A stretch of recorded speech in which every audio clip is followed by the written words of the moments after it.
another episode of Black Nerd Fridays. I'm your host, D. Neal. And you know I got my co-host with me, Mr. Refine. Shout out to Mr. Refine's wife for making the shirts.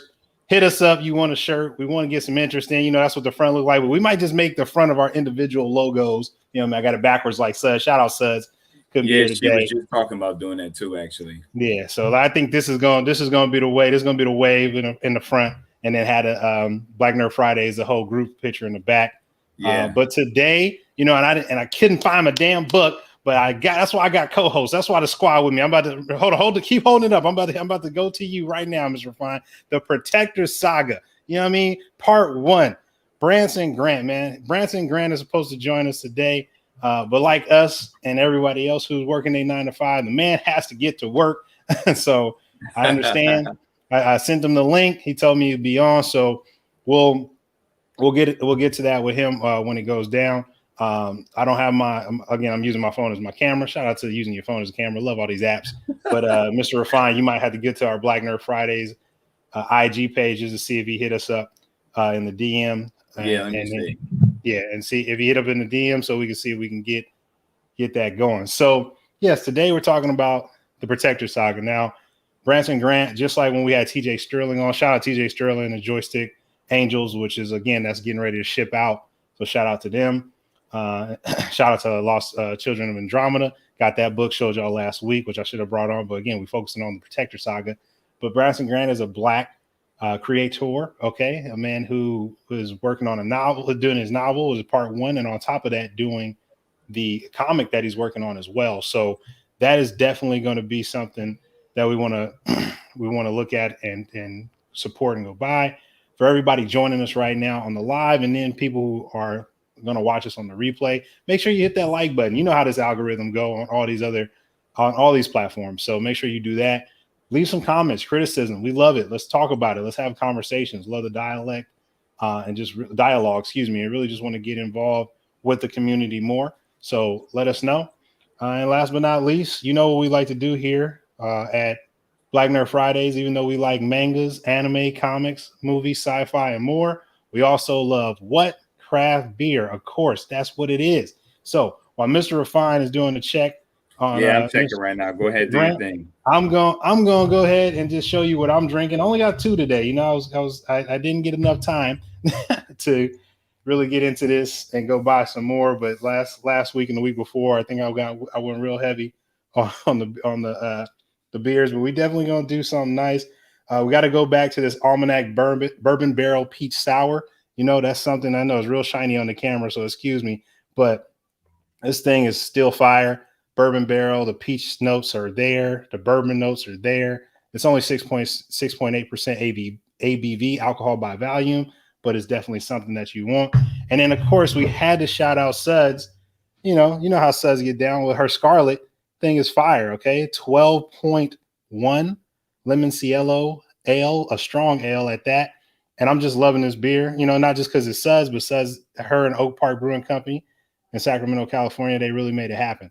So, you know, and again, independent brewery. You see that independent label right there? That means that they are craft beer and that they really doing it on their own. So shout out to Sudz, shout out to Oak Park Brewing Company. Mr. Refine, I'm going to get to you. What you drinking? Yeah, he responded. He said this was about 15 minutes ago. So he should be coming on eventually. Gotcha. So everything looks like it'll be straight. But for as far as my brew, because I know that's what you want to get to, I'm gonna put it up here. I got the Super Lemon Haze. Now, this is inspiring me based upon the book that we read. Yeah, I like that color, man. It's a double IPA. It's terpene double IPA. And if you know anything about that, it kind of reminds you of its cousin, cannabis. So you already know the Jamaican influence. I had to put something in there that lets you get that thought process going. So that's right. Jamaica. Go on, man. Respect.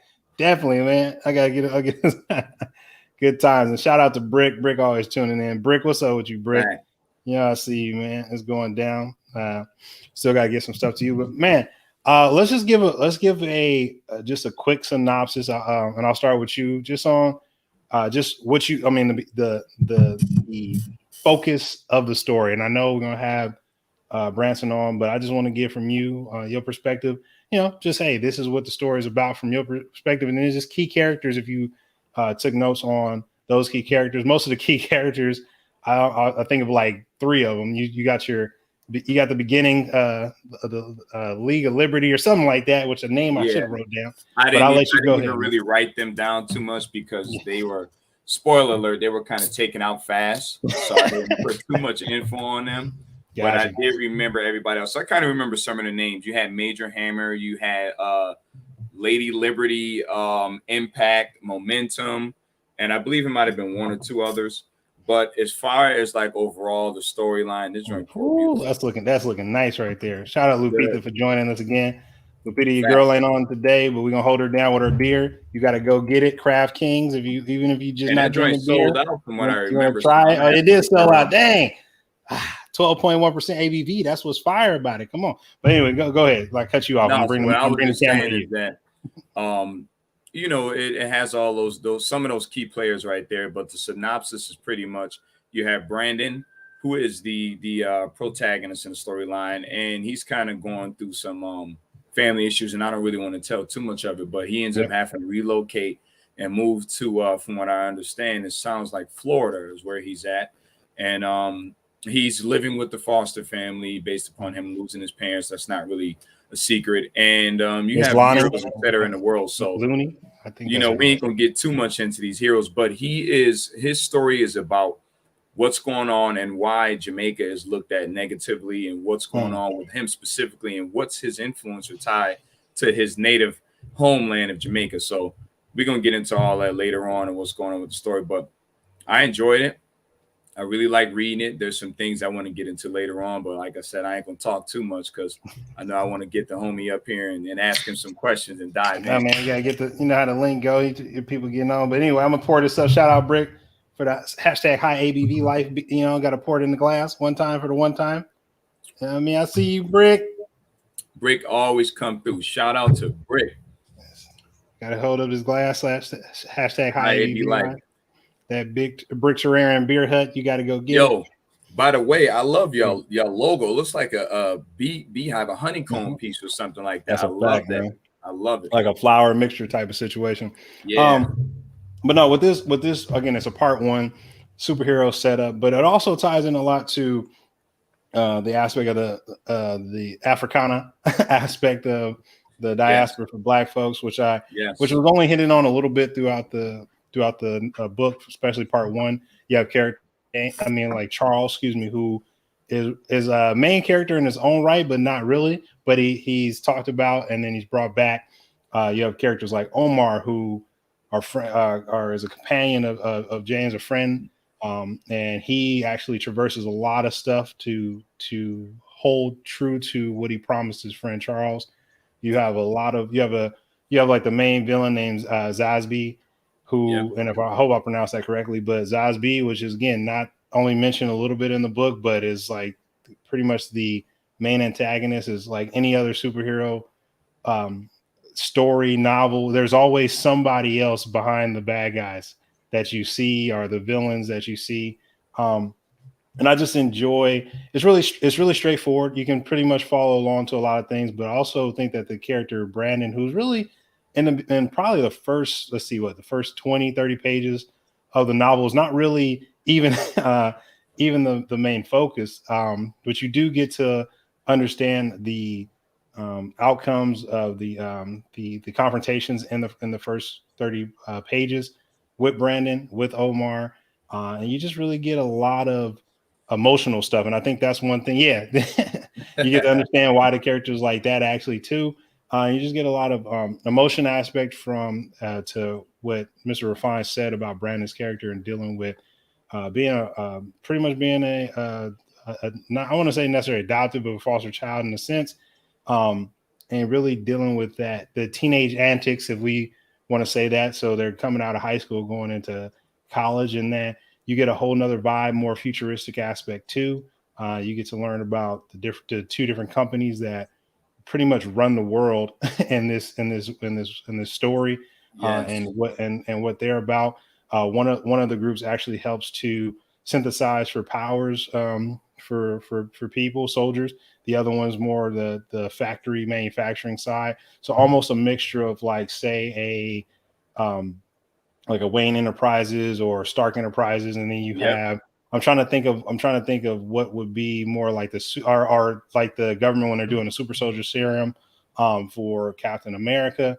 So like the weapons 1, 2, 3, 4, 5, 6, 7, 8, 9, 10. So you get a mixture of that. So you can tell that there's a lot of influences in this novel, which I enjoy. But I really want to. I'm going on and not necessarily in tangent, but I really want to hope. I don't want to keep getting too much into it because then I'll start mouthing off all the stuff that I'm thinking about and not being able to ask those questions for Mr. Grant himself. But since we're waiting on him, what I will do, and I'll set this up real quick so don't mess this up. We're going to discuss. Let's say discussing the good, as we always do, bad, and the ugly of the saga. All right, let's get it going. So Protector Saga Part 1. So let's talk about Mr. Refine. We're gonna go, and we don't. It's just me and you, man. But we can always jump screens. But we're gonna talk about discussing. Yeah, he actually hit me up. So I'm waiting for him to respond. I think he's trying to. He might have thought it was on IG, so I had to let him know. Okay. We live on here, so when he responds, I'll let him know to come on through the StreamYard. I'll send him the link. But you know how we do, man. I'll just jump into it. I thought I sent him the link too, but it's all good. So, what's your good about this? The Protector Saga Part 1. I actually enjoyed the fact that you had. First off, it's a black superhero. Whether he's from the Caribbean, whether it's from Africa, it's a black man. You have his native influence in there of Jamaica. You have a lot of those concepts and aspects going on, like not too much, but just enough to where you understand who this person is and what his roots is and what caused him to be proud and be respectful. I love the storyline and kind of the development of Brandon. I was waiting and hoping for like a little bit more backstory of some of these other key characters, but I'm pretty sure we'll find out what's going on with them in story 2, etc. But I just enjoyed it overall. It was like pretty much right, straight to the point, no frills. He just got right to it. Very, very, action pretty much right out the gate. Like I'm gonna say the first 2 or 3 pages, it was just getting right to it. So I enjoyed it. I thought it was a very quick, easy read. It wasn't like something you had to really think about, just something you can digest quickly. And I highly recommend somebody else to check it out. Man, I gotta say the same thing. The action, it just reminded me of like how you always want a movie or comic book or novel, anything that you want to start off. You want to start off with like what is the significance of the threat? And the way that this novel started off is you get that in the first 10 pages, first 20, 30 pages. You really get to meet characters that are overpowering the heroes of today.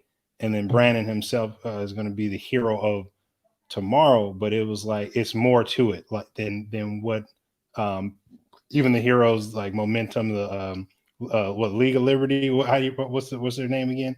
Lady Liberty. Yeah, Lady Liberty, Momentum, something Hammer.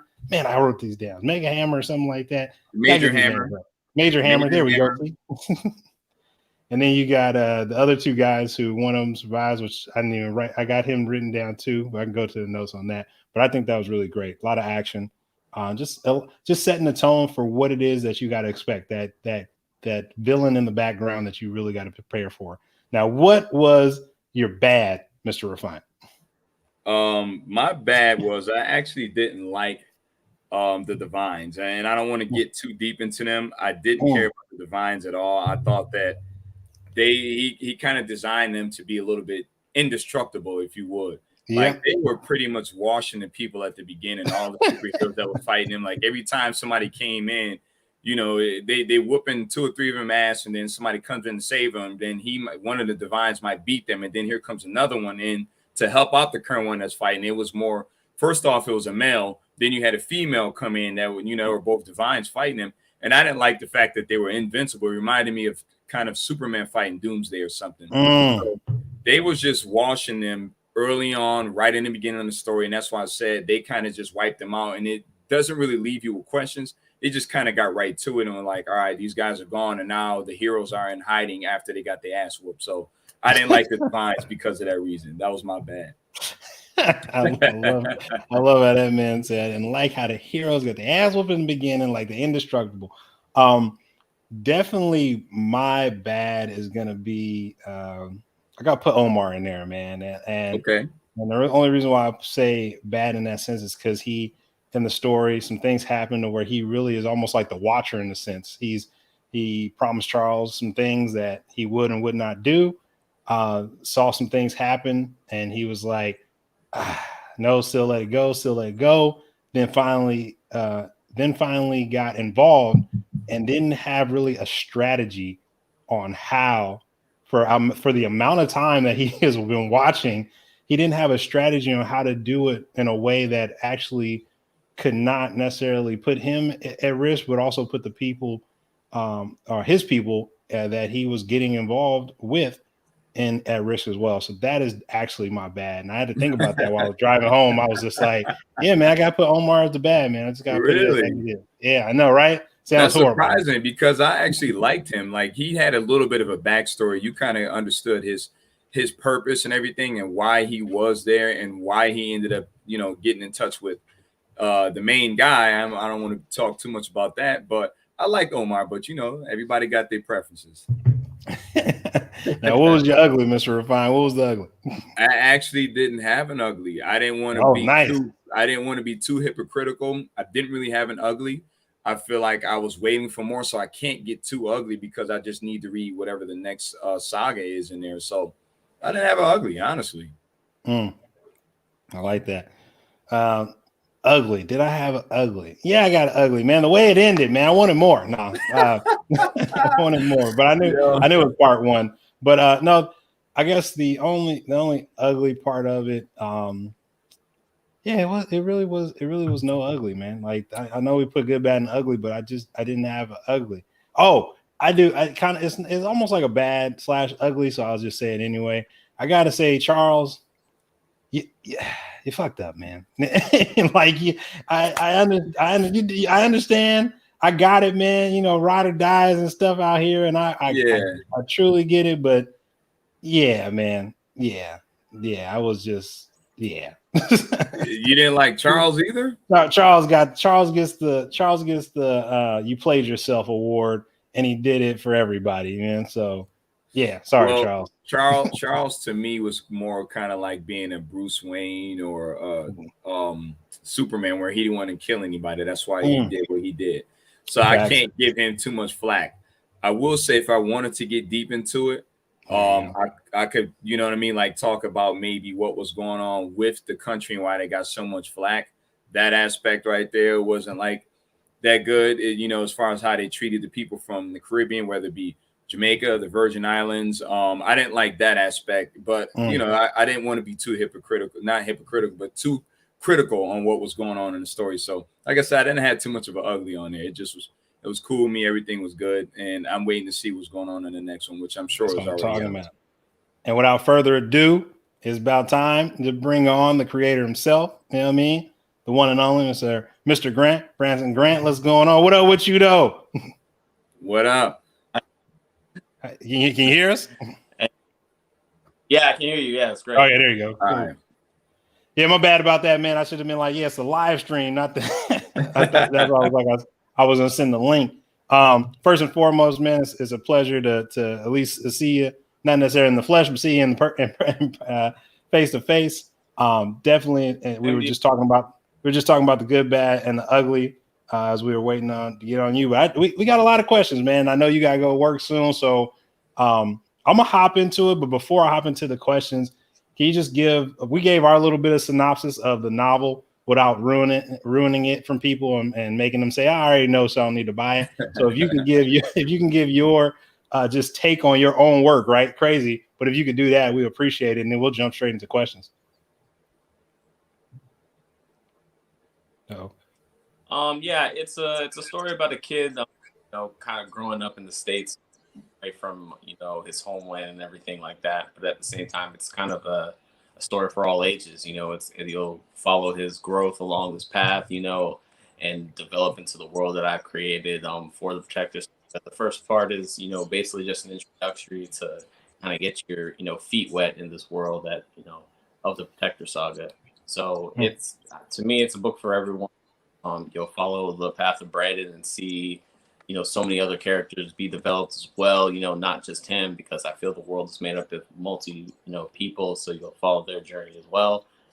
So it's just been a great process of doing this. So if you're into superheroes and you're into that type of thing, it's something you might want to check out.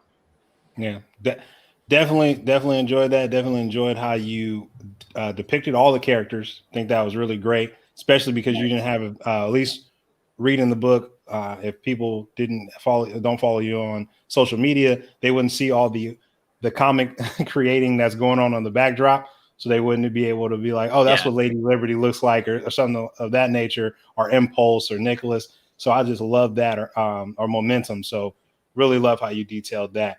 But let's like I said, man, we're gonna jump into it. Oh, go ahead. Yeah, you want to say something? I thought I got him. Okay, so let's talk about it. What were you conveying to the readers by making Jamaica and the Jamaican people hated in the novel? Kind of just more so the lack of information that most people have about not even just Jamaica, just like other cultures in general. I feel it's very pick bad guys when you only hear one side of things, and that's in the real world as well. Like if certain groups do something, we're immediately drawn to seeing in a negative light, even though the majority of the race had nothing to do with it. So in the book, you see there's an event that takes place with a group of islanders that kind of broadens the spectrum to all islanders. So it's like it's anybody who's, even though islanders Jamaica didn't have anything to do with it, it still broadens them because of the fact that they're from the region and everything. So it's more on the aspect like we're easily influenced on how narratives are spoken.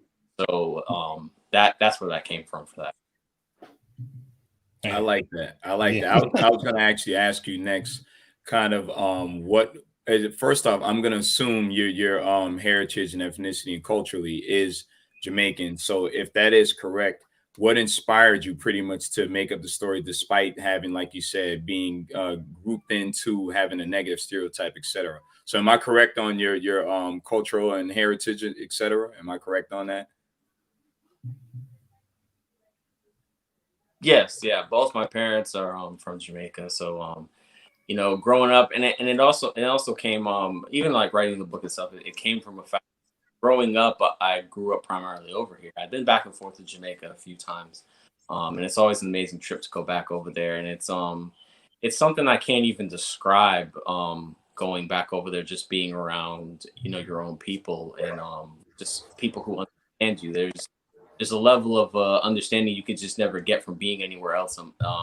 It's just hard. It's something hard to explain to somebody who doesn't know that, but it's like you being around your close friends, growing up from like elementary school and stuff like that. You all have inside jokes and nobody will understand. And, they get you, they know your personalities, they know your quirks. And it's like meeting somebody who's from Jamaica. Like there's a guy at my work who I found out was Jamaican, and it was like me and him, it instantly clicked. And it's like we knew stuff about each other that but we had never, we had not spent any long time. We were talking about something from our childhood that, our parents did. And it's like, yeah, my mom did that too. So it's just like, it's stuff like that's innate. Growing up and not thinking about like not seeing any character that I could really delve into is like kind of the starting point of me writing the book. Was just like I felt like there was so much culture, so much stuff going on in my own country that like never really been explored in any aspect, like, and it gets even more deep dived into book 2, but it's just so much there. And I was just like, why has none of this been touched? Why is, all these other, smaller, other things have been touched in, media and stuff like that. And this has not been, explored at all. So like, that's where like that initially came from for me. That's what's up. I like that. I love it. Definitely love that. Good insight right there. We hitting on the questions. I love it. All right. Next question that I have for you, man. How does this story tie into your life story? And I think you already talked about it, but if you wanted to say more, great. If not, we're going to move on to the next question because Mr. Refine already jumped into it, so it's all good. Oh, yeah.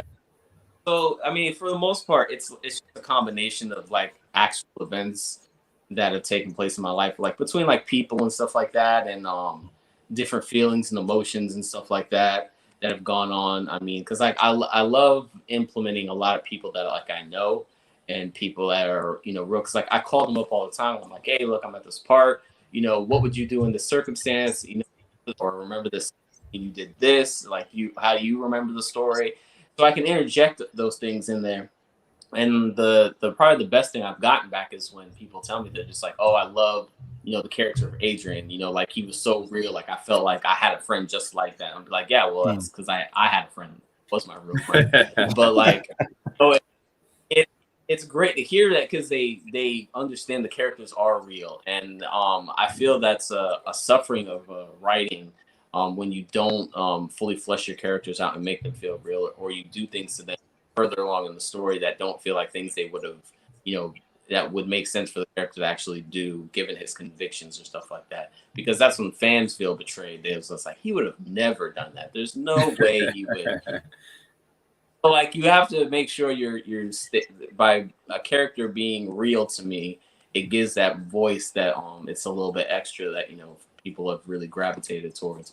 But like events in my life have played a big part in this writing and stuff like that. But it's just in a much more fantastical value. Man, I love that. I love what he said about. I love what you said about like the fans being like, this is not how this character would act. I love that because when you really got fans that really enjoy the work that you create, when you go outside of that, and we've seen that plenty of times in a lot of movies, a lot of television shows, just a lot. Even just a lot of comic books where you're like, where the hell did this come from? And like whoever's writing this, you're messing up.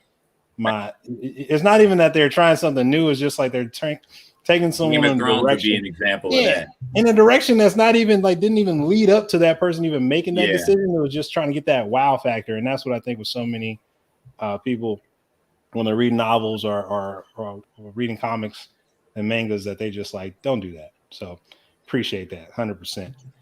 Now this is another question that's getting a little, now I'm starting to get some a little longer questions. So what character while you were creating the story was the one you wanted the readers to be interested in the most? Yeah, this is good. Yeah, that's what I want to know. I mean, as the main character, I've always wanted a fan base towards the main character, but like it's funny that I felt the fan base really gravitated towards Liberty Force, and like I created them like months before the book even dropped. It's like the classroom scene where like that starts out with like Brandon in class and everything and going through this whole promotions and everything. That was actually the beginning of the book. Wow. And like I was watching like right before I launched the book, and then I was watching things on movies, and it's just like a guy was just like, if you don't capture your audience within the first 5 minutes of your movie, you've almost lost them because they can't gravitate to those slower parts. You've already like kind of lost your audience.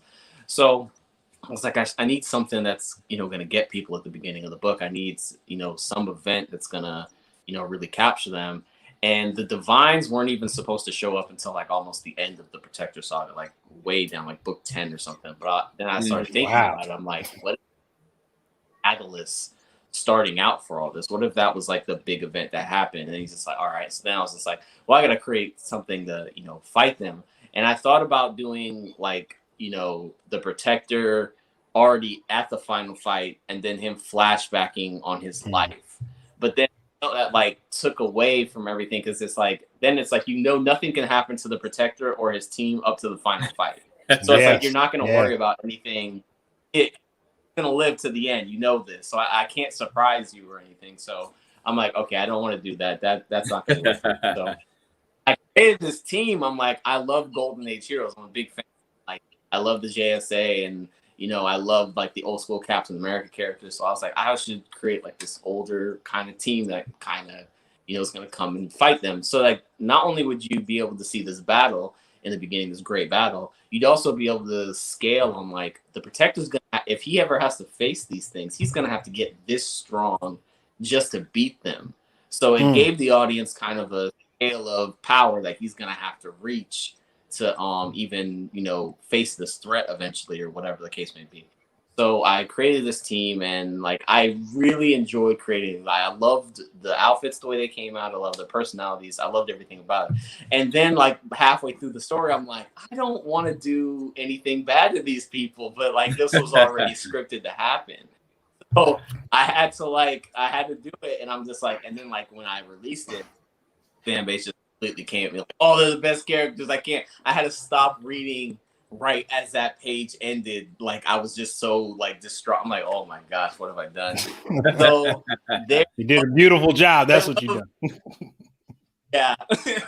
So their love of those characters kind of helped me set up how I'm gonna start every book, because like they were like, we want more, but I'm like, okay, I could really solo series later, and you know, do like, and I was like, that's still gonna be like after I finish the Protector Saga. So I was like, nah, because people want the characters now. So I was like, how can I integrate that without, you know, splitting my time?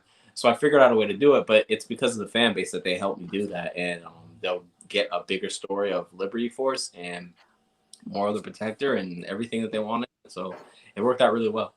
Those are my, like, as much as I love the main character, I love that team. So what they represent, and like, and you'll in book 2, you'll be even more like, wow, man, they are. You know what it kind of reminded me of? This is just a statement. The Liberty Force kind of reminded me a bit of like the Justice League, or the team from what's the movie we watched? What's the movie we watched with the father, and he had the son who gained his powers? Not Invincibles, the live action movie. I can't think of it now. And they canceled the series. I know what you're talking about. Oh, you're talking about Jupiter's Legacy. Yeah. It reminded me a bit of that. Like when I read that and I'm watching, I'm like, man, they just, you know, they doing etc. But the people that were getting killed and sacrificing their lives, it reminded me of watching Jupiter's Legacy. That's what the vibe I was getting from it when I was reading it. Man, look at Mr. Refine. That's 2 years in a row. Go ahead. Yeah, I'm a super big fan of Mark Miller. Like I watched a lot of interviews and a lot of you know, theory videos and stuff like that on work and stuff like that. So they're definitely influenced on them, because Mark is an incredible writer, and like him and Jeff Johns and Robert Kirkman, all of their work style working is very, and it's like I decided like I wanted the Protector to be a linear comic. Like I did think about that, like, you know, eventually writing to a point and then being like, here, you can take it and put your spin on it. But like, when I finish it, I kind of want to just end it, and like that's the wrong baby. It does take away from a comic when you constantly have a character just rebooting constantly, because it's just like, you can have an amazing run, but like it doesn't matter when the next writer picks up and it's not that good for like 10 years, and then somebody else picks it up and it's finally good. So it away from it, you know, like it like Green Lantern's like the big one for me. Like I say, like he wasn't that popular until Jeff Johns picked him up, and then like Robert Venditti went like right after that and did an amazing job. But like Grant Morrison came along, who's an incredible writer, you know, but I just couldn't feel his Green Lantern that he was writing, and I just didn't bother with it. No, I respect that. It's see, that's a good point. Look at Mr. Refine. He on all cylinders today, man. Like, again, we both really enjoyed the book part 1, so I can definitely tell. Yeah, definitely got some good questions on here. So I'm gonna jump to the next question. What life journey do you want Brandon to? I said to take through the story. Yeah, to take through the story. Like, what is it that you want us as the readers and Brandon as a character to really go through with this journey of the Protector Saga? Kind of just, you know, the journey that we're all taking, you know, trying to figure who we are out, you know, like, because I feel like besides the superhero aspect and the thing, his end goal is to face Zaspy, right? But like there's more to his life, so much, and there's more to all of our lives regardless of what we're doing. So the superhero aspect is great, and like that is going to be great to write. It's going to be fantastical. But I feel like what most people relate to are just like the regular stuff. Like, is he going to finish college? What's he going to do after college? Is he going to, get married, kids and stuff like that? Like the normal progression of his life, the person he ends up growing into. Will he become somebody he feels is like worthy of, his parents, the legacy they left behind him? And then the bigger thing is, it's like he has so much else on his shoulder. Like, he's trying to represent an entire country. At the same time, he's trying to, redeem the people and the, islanders in general, and make a change in the world, the view of them and stuff like that. So he's an 18-year-old kid who has like a lot on his shoulders.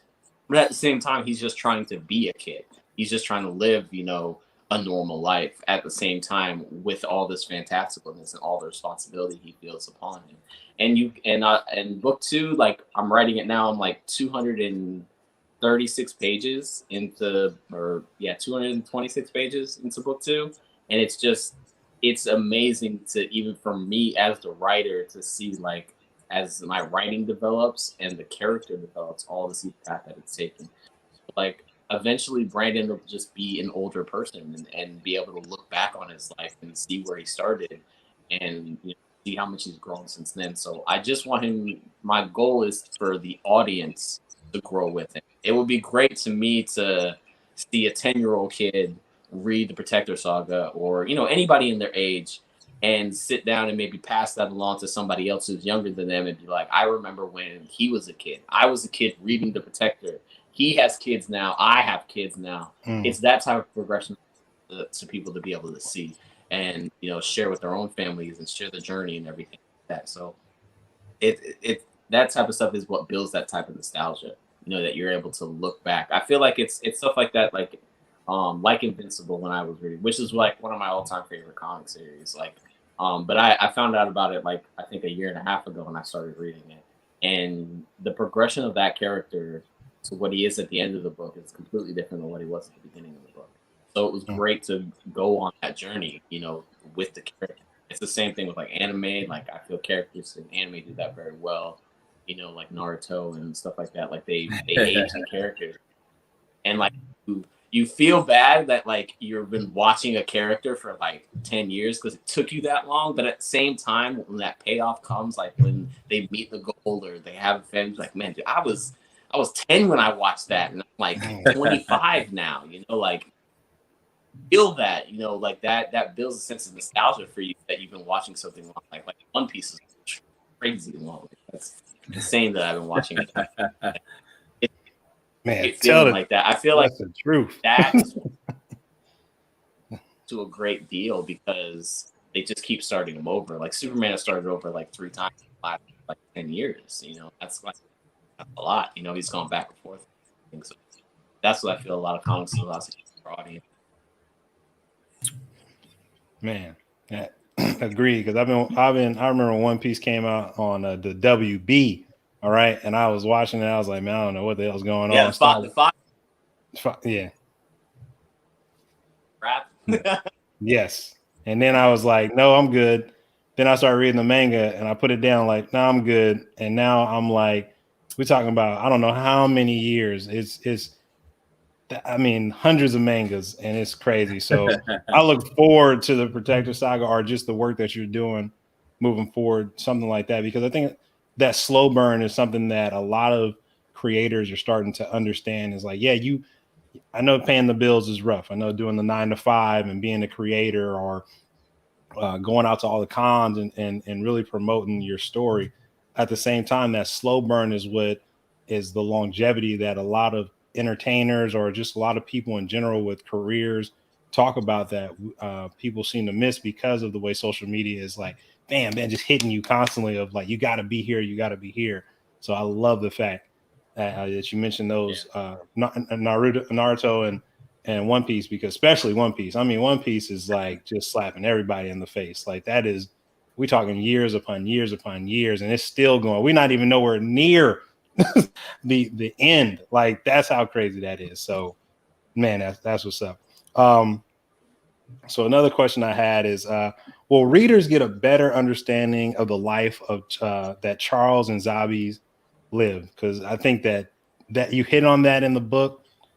with their interaction, but they just really, I think it just needs, I want more as a reader, because I really want to understand the decisions that they made and why they made it, and then also just who they were prior to it. Yeah, definitely. Originally I wrote out the entire scene for that. Like that was gonna be its own like little prequel book, and I think it was like gonna be like half the size of it, but it was I detailed it all pretty out, but in the same way I thought about Liberty Forces, I was like, there's a lot of scope to it, there's a lot of moving parts, and there's a lot of different viewpoints to it that I want to make sure come across that I didn't think I would be able to get in like one condensed volume, writing the entire thing. So I want, unless it was going to be like 1,000 pages or something like that. So I wanted to put more of that in there, but I do plan on going back and doing like a complete like synopsis of like Charles and Zaspie, like from birth to ending of like their whole like relationship. Because like I had a lot of people just like when I was initially doing this, reading that part of it, and they were just like, yeah, just start out with that. Like that's so go there. Like I was like, yeah, I know. It's like so, but like at the same time, I was like, I would have been going so long before you even got to Brandon. Like that part of the relationship would have been so long. So I was like, I'm just gonna build on that. Like everything in the Protector Saga world is gonna be building on things from the past, as well as moving the story and the overall world forward. So yeah, you're gonna get a lot more into Zaspie and Charles, because like I feel like they're so similar, but at the same time, just opposing figures to each other. They're constantly there, and like there's a part in there that like when Brandon even finds out that they were friends, that Zaspie was the one who gave Charles the name the Protector. Like there's it, like he can't even really wrap his mind around it. Like he's having to face this evil person and like having to take him down, and it was somebody who Charles had to go all out on and face with everything he had, and ended up trapping him. But he had to understand the emotion behind that. Like Charles made a decision, instead of killing him, to just trap him, hoping that in time that he would kind of learn the errors of his ways, or learn that there was a different way. But you'll find out much later like what that ends up actually doing to him. But at the same time, Charles is he's like one of my favorite characters. He's definitely inspired by like Bob Marley and like different Rastafari people like that, because if you've ever spent any time around them and like just listen to them tell stories, and just the energy they emit, it's infectious. It's something that just makes you like instantly feel better. Like time will fly. You will start hearing a story at 1 o'clock, and before the end of the story, it's like 8 o'clock at night, and you don't even know where the time went, because you're just so involved in their presence and the story and everything about it. And that's what Charles is. Charles is somebody who, just by people being around him, they feel they can do better. And Brandon is almost in that same aspect, but like a modern day take on that. And you'll get some of that more as more of his team gets in line with him, and more of the people get around him, and people start gravitating towards him. They're able to see kind of that light in Brandon. But Charles was a great character, and he's inspired by my uncle, who is an amazing person himself. Omar is inspired by one of my uncles as well. But Charles is a character, and I love what he represents. And Zaspie is kind of just juxtapose of just that other side, because like I felt like with every good there is bad, but at the same time, bad is not so clear cut anymore when people see the actions that they're taking. It's like they say, like every villain thinks they're the hero in their own story. So Zaspie just kind of takes things to the point of where he thinks things are heading, and to the point of you can't always just do things and just hope things work out. Sometimes you have to take more of a active role in the shaping of things, and if you sit back, things will just be lost. In the story of in the beginning, it's just like it hurt Zaspie more to the fact that what he could possibly lose, everything was so important to him, and there was something in the world that could take it all away. So he became more active and protecting what was important to him than sitting back and just hoping things would be okay. And that's the forces that him and Charles are kind of dealing with. Is Charles doesn't want to, force the world to do anything. He wants things to just, work its way out and for him to be there as a protector, but he doesn't want to try to force his, mindset on anybody. And Zaxby's understands that there's always going to be people out there that don't share your views, that don't share, what you think is important. He understands that, so he has to take that more forceful route. And when I do go write that part of the book, you'll see you'll see his progression more so into the character that you've seen at the end of the battle sequence with him and Charles, him into that thing. So it's not just like a full turn, like he was just evil the whole time, or it's a quick turn. It's a big slow burn with him in his match. You'll always see there's a difference between him and Charles. There's always a competitive nature. And it's more of a competitive nature to like they always keep trying to push themselves. I feel Charles is just he's more relaxed with just finishing, and Zaxby has to be first every time. It's never just he can just participate. He has to win, and everybody needs to know that they couldn't beat him. So it's a sense of pride, which is something that we as a people we are super prideful in our like country and like what we represent and everything like that. But at the same time, there's also the same relaxedness that we don't get wrapped up in a lot of the minute that everybody that pushes that pride to the point to where it's envy. I feel that's where Zaxby lost his way. He got to the point where it became envious of the people that he thought were better than him. So that's where he's falling. I'm gonna say this too. Out of all the characters on there, I'm actually drawn a lot to Charles. So I want to see more about his story. Something about him stands out to me. So I can't wait to read more about him. I'm hoping he's in Saga, the Saga 2 Part 2, because he is the guy that stands out to me. Just the way that you described him, the way that he had a natural leading ability. And even, I don't know how far he went back when him and Omar and Brandon first went there. I don't know how far back that was when they were in Africa, but just that whole storyline drew me into him. So excellent job on that. Definitely. Thank you. I appreciate that. It means a lot. So I'm going again. I'm just keep these questions going, man, because I know we got to get you out here on time, brother. I understand working at 9 to 5. So this one I was just thinking while we were talking. Sorry. Oh, say again. I couldn't hear you. Did you hear me? Oh, that's good because once we started, it's pretty much I can over something deal. Okay, got you. Yeah, I think I got a delay on mine. That's why sometimes I hear you and then I'm like, wait, am I talking? He's talking? Okay, got it. Will Brandon's parents and Omar's interaction be explored in the saga? Because I think that is something that, again, no spoiler alerts because I'm trying. I know both of y'all been giving a bunch of spoilers. I just want to let both of y'all know, but I'm trying my best not to spoil this. But that interaction that they have and why that interaction is important, and then just leading up to that, I really wanted to know if that's going to be explored too in the saga. Okay, so it's funny you say that because that's actually what I'm writing right now. Is winning is this part you're getting more of Brandon's father's backstory. Him prior to it took place. More of his his family and what was going on. It's gonna play a big role in the final part of the book, which is what I'm writing now.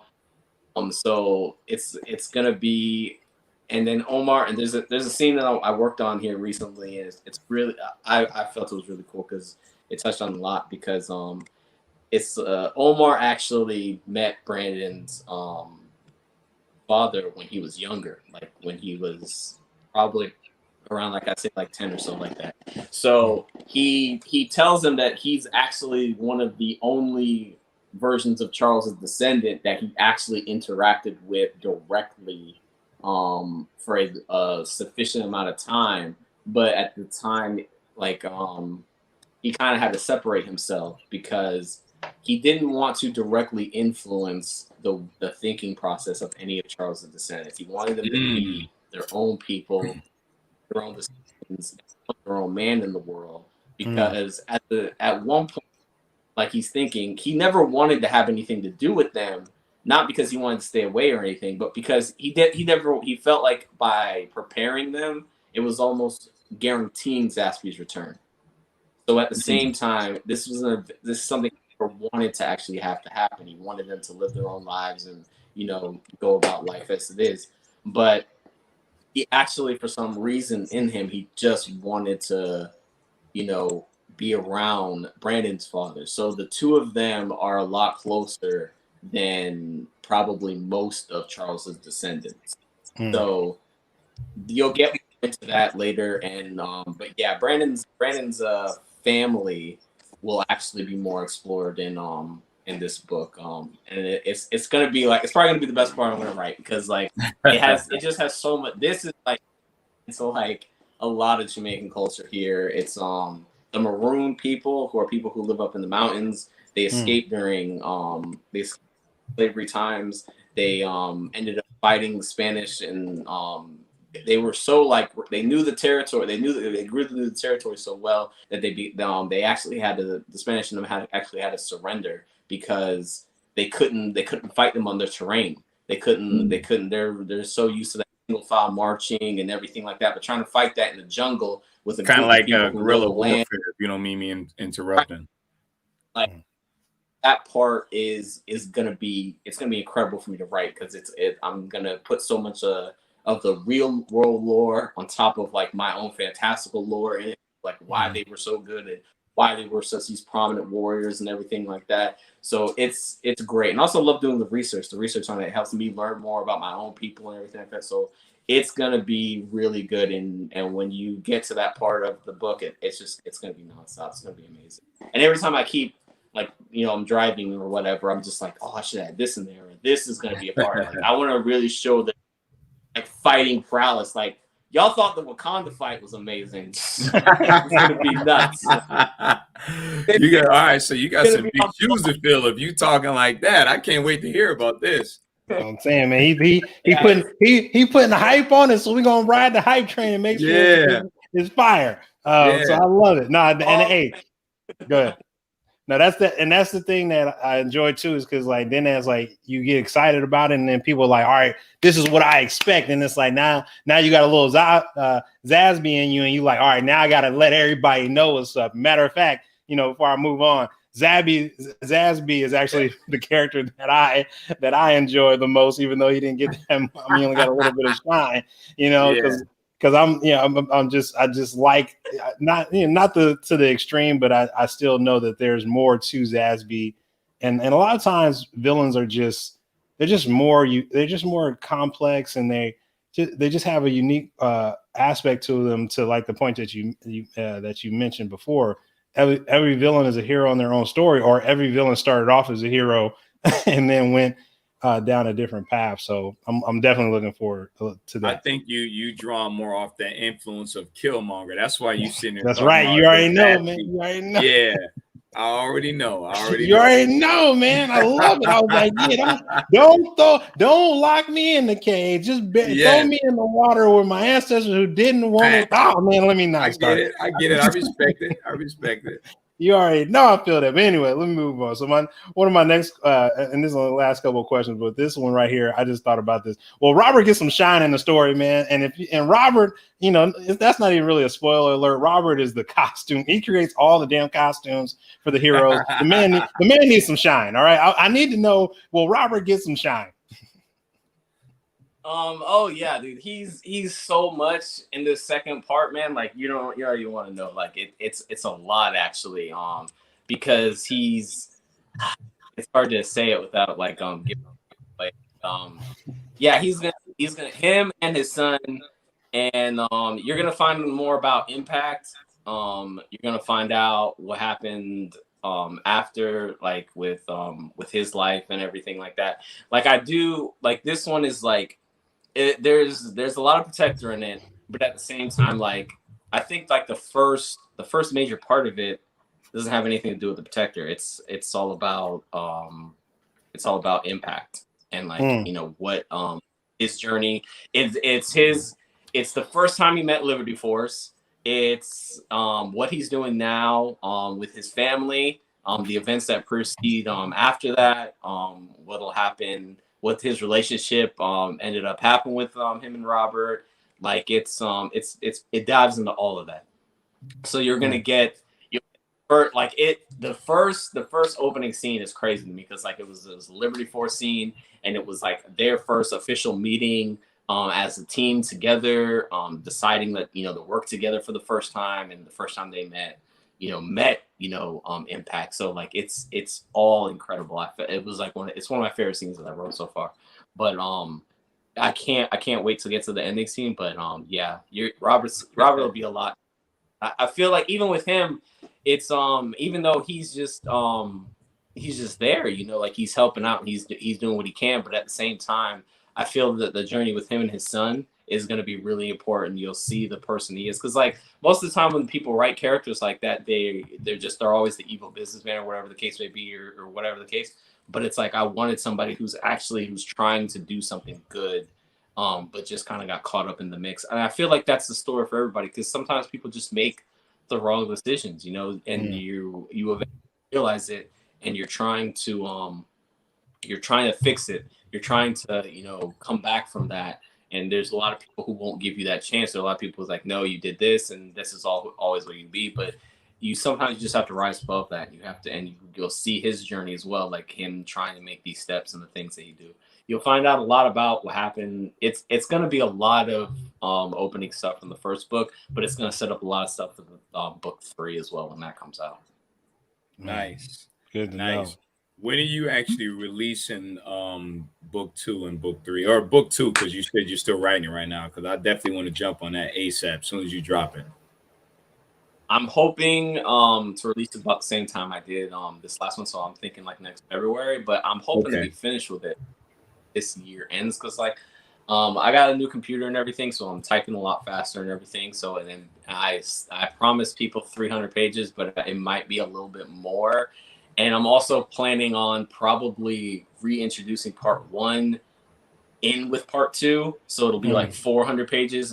And I have a different artist working on like a similar cover that I did, but just like in his style. So I might release it with like that. I'm going to release it with that cover. I'm going to add pictures of the characters and concept art in it and stuff like that. So like, you get a better view of things. And hopefully I can release it as a hardback too. So like I'll have that as well. So it's going to be like a really a bigger product. So like if you didn't buy part 1, you're going to get part 1 in this one, as well as part 2. And if you bought part 1, you'll also get it again, but with a little bit of revisements in it. But nothing changed, no big changes to the story or anything like that. Like just small little stuff like that. So, but you'll get like a bigger synopsis of this whole story, thing like that, plus the artwork.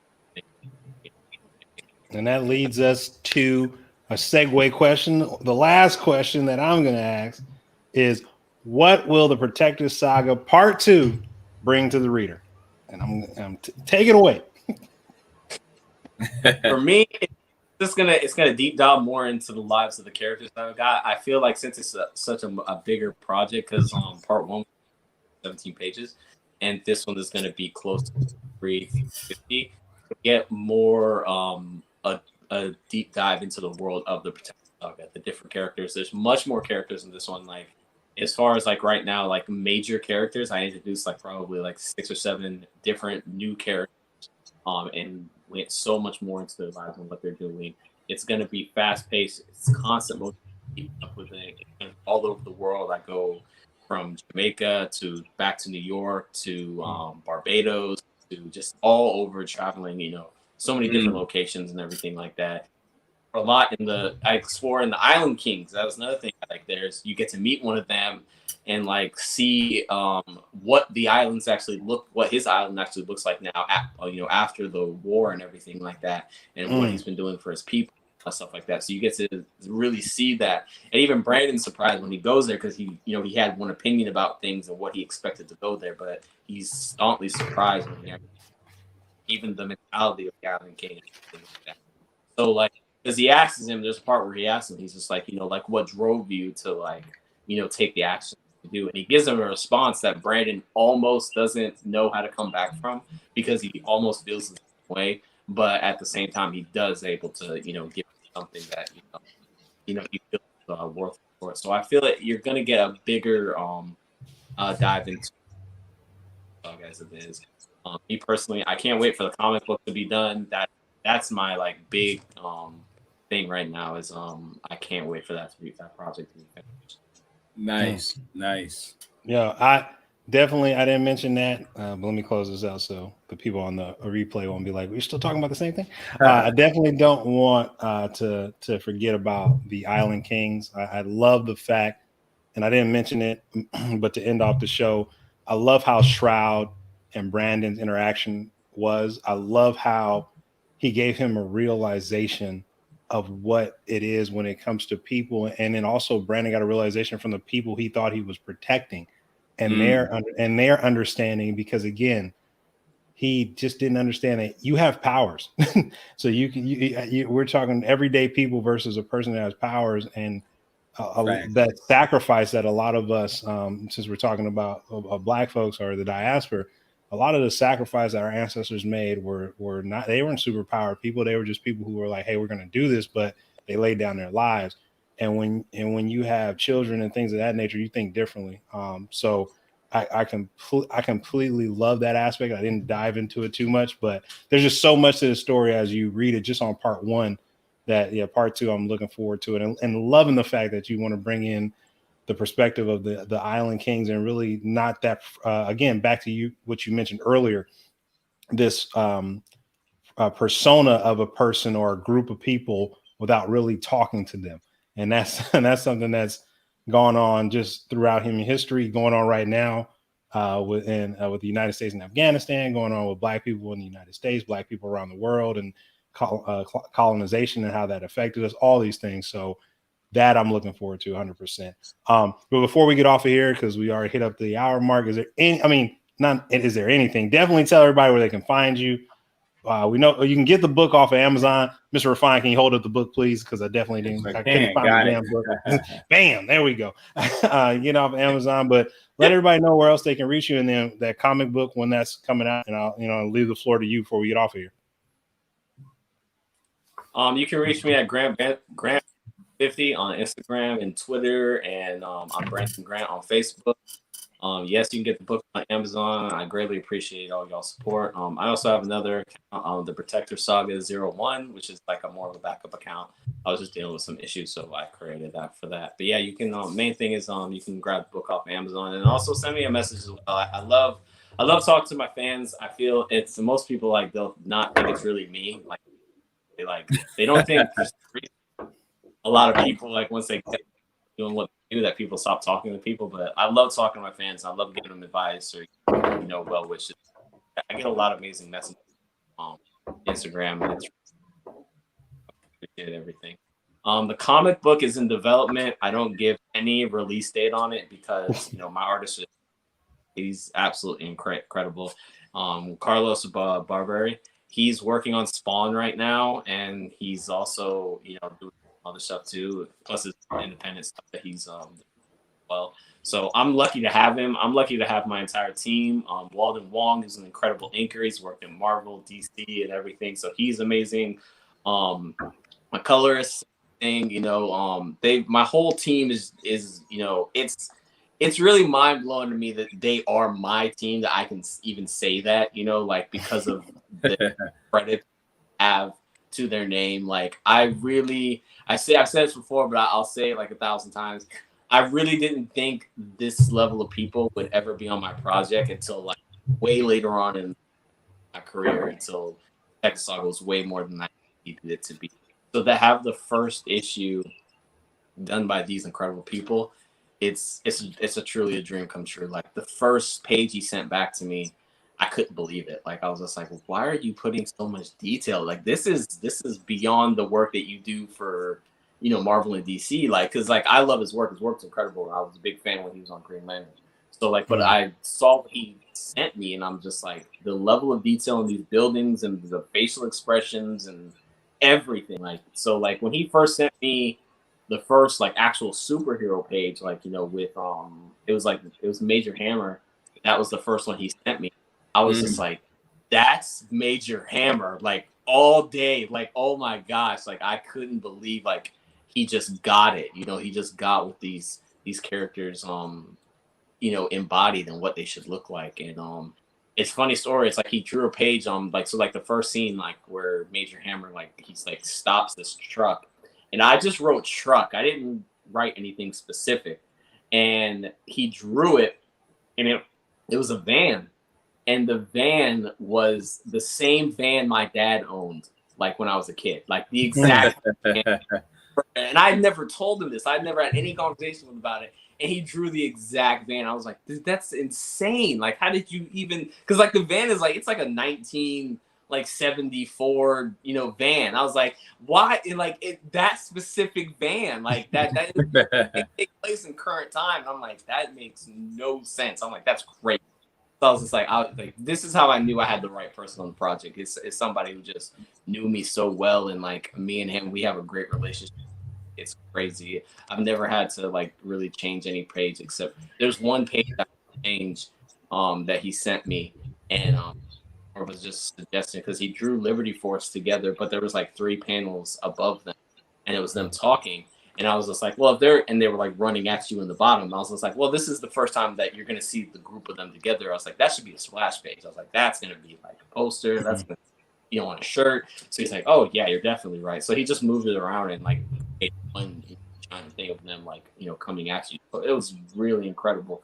But he also added like, because like when I initially did this, I did like 22 pages. I was like regular comic, and I was like, but I should give fans more. So I was like 25 pages. And he's like, you should have every first appearance as splash page. He's like, this is the first time these characters are appearing. You know, you got the first appearance of Divine, first appearance of Momentum, Major Hammer, Liberty Girl. This should all be, you know, splash pages. I was like, yeah, go ahead. And he's just like, okay, so you just add like 4 more pages. So I was like, yeah, that's. And then like later on, I added even more pages. So I was like, oh, we're up to like 30 pages now. So like, I think when the book is done, it'll probably be like 35 pages. But it's just incredible to see his work. I love getting every page he sends. Like, they're just so stellar, and I'm so lucky to have him on the project. And this is there you have it. All right, you got to go get one more time, Mr. Refine. Put up the book, please. Put up the book so that they know. Get the novel. Get the Protector Saga, Part 1. Branson, it was a pleasure. Here we go. That's a beautiful thing right there. I look forward to reading Part 2. Black Nerd Friday community, thank you for joining us again. If you're watching the replay, hit the like button, leave comments, go get the man's his story. I mean, he's a creator. He got an all-star lineup of team members who are working on a comic book. So that just lets you know that they like what he's doing, and everything fits into place once you have that positive energy and you just keep creating the space in the world that you want. So, hey, this has been another episode of Black Nerd Fridays. Can't wait for next week. We're doing Ninja Scroll. One of Mr. Refine's favorites is Ninja Scroll, so can't wait to talk about that. But we will catch you next Friday and every Friday after that here on Black Nerd Fridays. We out. Peace. Go get the book. Guys.